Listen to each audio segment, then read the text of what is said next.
সকলোকে নমস্কাৰ জনাইছোঁ আৰু আজি নিশাৰ ৰেলেৰে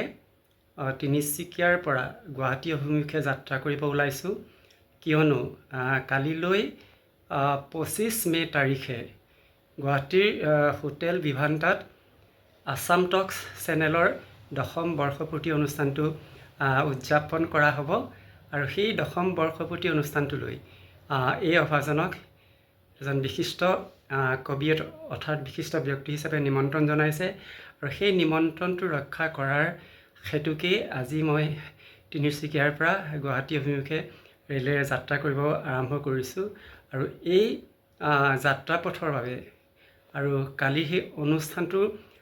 শেষ কৰালৈকে আপোনাসৱৰ পৰা শুভকামনা বিচাৰিছোঁ কিয়নো মই আগতেও কৈছোঁ আপোনাসৱ মোৰ চিৰ মনোগত আৰু মই আপোনাসৱৰ চিৰ অনুগত সেয়েহে আজিৰ এই যাত্ৰাৰ লগতে কালিৰ অনুষ্ঠানটোৰ হেতুকে আপোনাসৱৰ পৰা শুভকামনা শুভাশীষ বিচাৰিছোঁ আৰু এই কথাকেইটাকে অৱগত কৰি মোৰ এই অনুভৱ ইয়াতে অৱসান ঘটাইছোঁ। ধন্যবাদ।